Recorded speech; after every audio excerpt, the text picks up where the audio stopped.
hindi kami nagsubok kahit pag-negosyo ng kung ano-anong negosyo malaki. Kahit improve namin ang Panginoon, nabubuhayin kami sa magitan ng Ebanghelyo. Amen? Sa Ebanghelyo. Kaya yung iba na hindi gaano malakas ang panampalataya sa Ebanghelyo, hindi ko mapilin sila. Kasi iba-iba kami panampalataya. Sabi na nila, kung patuloy ko mangaral, walang income, patay ang pamilya. Ganyan talaga. Kung walang pagkain, mamatay.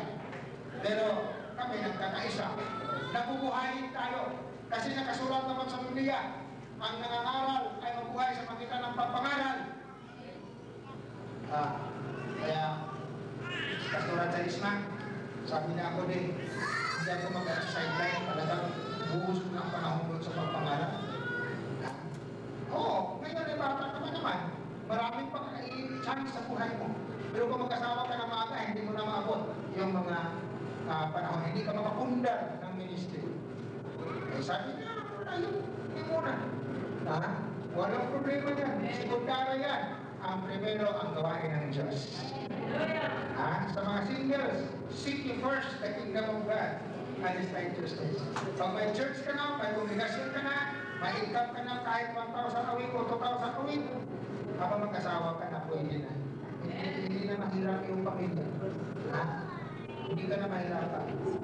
And he will be added, she will be added unto you. Pero kung wala ka pang church, seek ye first the worldly. Seek ye first the world. Wala.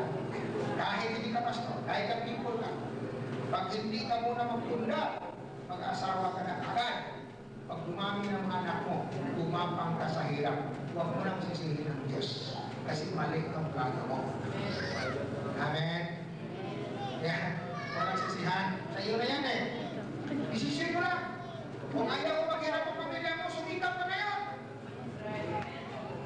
Kung nag-aaral ka, babae, tapusin ang pag-aaral mo. Reserve ba yan? Pag ma-disable yung husband mo, ay reserve ang asawa. Kasi hindi naman lahat na siniswerte yung biyahe ng buhay. Meron din kamalasan. Diba? Kaya ang asawa, reserva.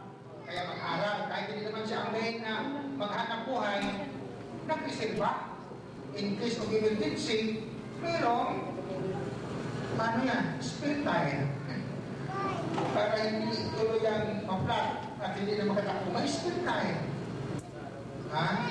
Hindi katulad yung sinasabi ng istorya.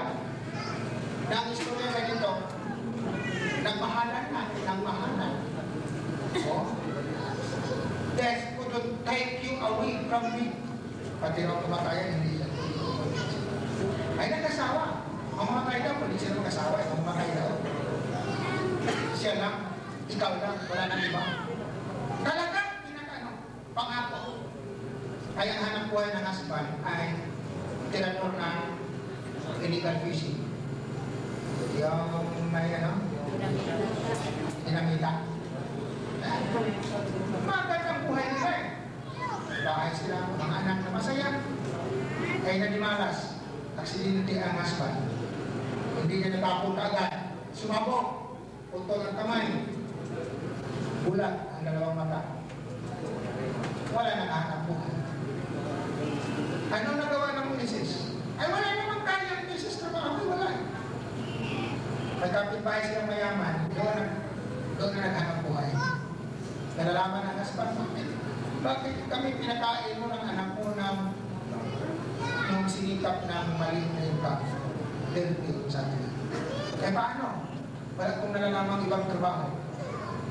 Eh, mabuti na lang para mabuhay ka at mga anak. Yan. So, ganyan na lang kasi wala namang reserva eh. Wala namang nalalaman kung ano ang solusyon para sa pamilya. So, ang nangyari, ganyan na lang. Nag-sakripisyo kung paano nila ma-survive ang nakalunos-lunos na pamumuhay. So, madaling pagkasabi, iniwan ang husband. Eh, bulag na yan eh. Bulag na, putol pang kamay. Ay, doon na lang siya. Di ba, Rita, basta magandang income. Kasi walang nalalaman ibang buhay. Kaya, mga kapatid, sinasabi ko. Ang lahat ng ito may preparasyon. Paghahandaan. Hindi yung parang nagsusugal ka. Ay sige, mag-asawa muna tayo. Bahala ng bukas kung anong swerte. Hindi sugal ang namumuhay. Iyakin mo. Sa iyo ang desisyon. Kung gusto ka maghirap, nasa desisyon mo. Kung gusto ka hindi maghirap, nasa desisyon mo. Kaya pag-isipan mo na habang maaga pa. Amen? Sa ministry ganyan, pag-isipan mo na, magpundar mo na, maghanap buhay mo na. Ayun. So sa ministry, hindi ikahiya ang pagpangalan ng salita ng Diyos. Salamat sa Panginoon. Ganyan sana ang mangyari sa lahat ng mga magagawa na sumugan niyo mabuhay sa ministry. 1 taon lang ang hirap nito, 2 taon. Pag nasumpay ka dyan, talagang magtagumpay na. Letter A, bakit hindi ka na dapat mahiya? Pangalan ng mabuting balita. Letter A, tanggap na sa buong bansa ang born again. Hindi ka na mahiya. Kasi ano rin yung born again Christian? Yun pala. Kahit saan. Sa Cebu, taxi, magsakay ko nun.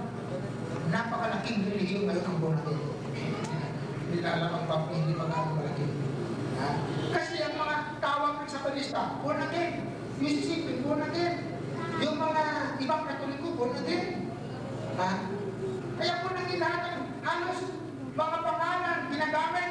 Pati ang GIL, si Brother Eddie, born again. Kasi hindi popular ang GIL. Hindi popular ang Bread of Life. Hindi popular ang Assembly of God. Ang nakilala ngayon, born again Christian. Amen? Hindi naman natin ibang malaki yan. Hindi naman kayabangan yan. Pero yun ang totoo.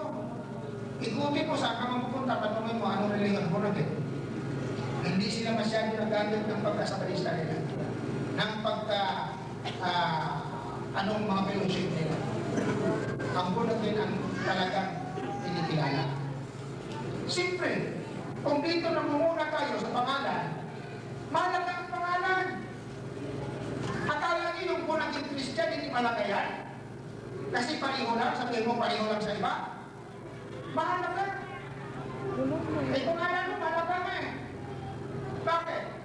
Ay kung ako, tawagin akong Pedro. Kung hindi ko matagawa dahil si Pedro na ko.